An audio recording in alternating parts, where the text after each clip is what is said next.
Hey guys, thanks for joining me. I wanted to post an update. I guess this would be part 3 of the update to returning my Smith & Wesson shield and getting it back from Smith & Wesson after the barrel repairs.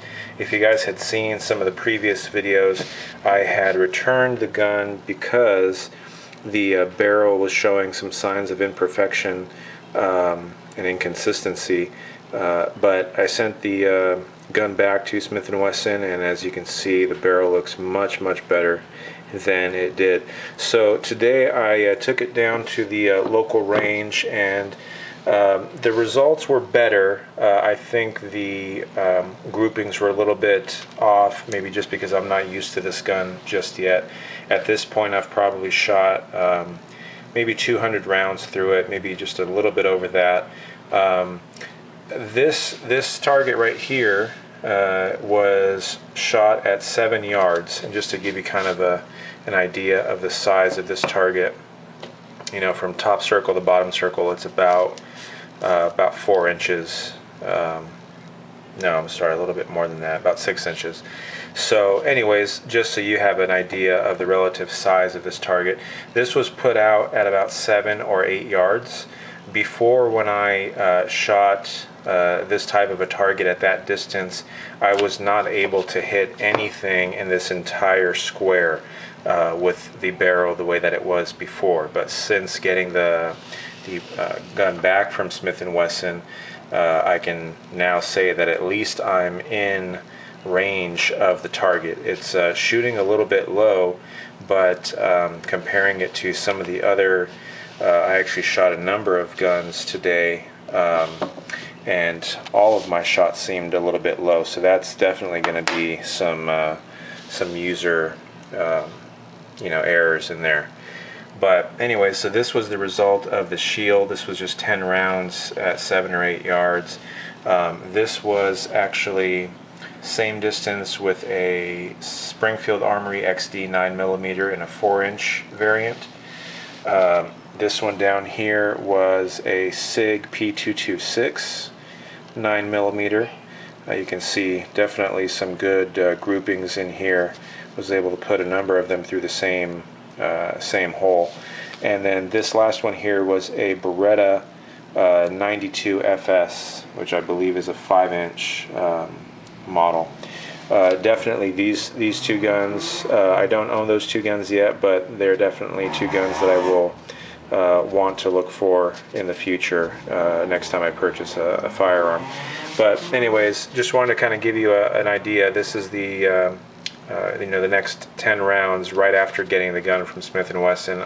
At least it's on paper, so I'm pretty happy about that. I'll post a little clip of the shots fired over there, and I'll show you another target also that I think shows some more improvement in the accuracy of the barrel since getting it back from Smith & Wesson.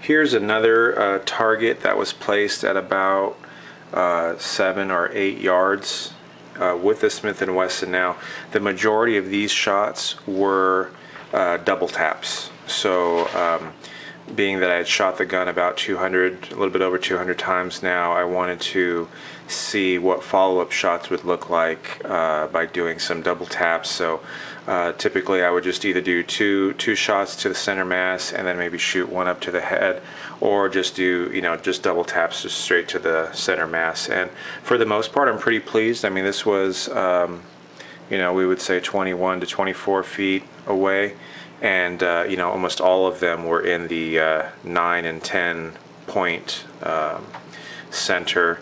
And then I mean, essentially there was really only one miss right there, but everything else was definitely within within a good range from point of aim. So this was just another target I wanted to kind of give you. So definitely pleased. I mean, obviously this is where this is where I was aiming, and this is kind of where I was hitting. So really happy with sending the gun back into Smith & Wesson. I'm really happy that I did that, because now I do feel a lot more confident that the accuracy issue is now just me and not anymore of the barrel's fault. One other thing that I wanted to mention that I did to this gun prior to taking it to the range was I actually added the Talon rubberized grip. And I think after feeling the rubberized grip texture on this gun, I think it's a must-have. It really gives some additional gripping surface and makes it a lot more controllable for follow-up shots. I tend to have usually sweaty hands, and this really adds to the confidence that I have that I can actually hang on to this thing now. Before, that surface that was here on the stock grip was really slick, I think, and I'm not a big fan of stippling jobs, so this is kind of a happy medium where you can get that same type of result without having to make such a permanent decision on actually getting your gun stippled. So definitely, I think if anyone has one of these M&P shields, this is, I think, in my opinion, a must-have. The other thing that I wanted to mention that I also think is a must-have is the Pierce pinky extension for the 7-round magazine. As you know, this gun comes with the 8-round magazine as well, and that adds some additional bulk to the bottom end of the grip. Well, the Pierce extension actually only adds the surface area to the front side of the grip, so it lets you get that full 3-finger grip on there without adding any bulk or excess material to the back end here. And what I like about that is, as you know, when you're carrying, you typically will have this area will be the area that prints, and because of the fact that we're adding surface area here and not anything extra here, this will conceal just as well as if it were to have just the flush magazine, but with the added benefit of having that full 3-finger grip on the gun. So definitely think those two things need to be noted. I think they're a must-have after experiencing the gun with those two modifications. And I do think that that may have also been the reason why the shots were a little bit more accurate, as of course that in addition to the barrel being fixed, but just wanted to make note of that as well. Alright guys, so we'll go ahead and end the video right here. I think we've gone through everything that we need to analyze in this, being that what to look for in your Smith & Wesson M&P shield barrel. Definitely contact Smith & Wesson if you feel like you have some kind of an issue with the gun that you feel is not kosher. And also, some of the things that I think are really important to have on the Smith & Wesson M&P shield. And finally, the end results of how the shield is performing, after the repairs and after these small modifications that were done. So I'll go ahead and end the video right here. Like the video if you like it, dislike it if you didn't like it, leave a comment down below, and subscribe for some more videos on this shield as well as a few other guns in my collection. Thanks a lot.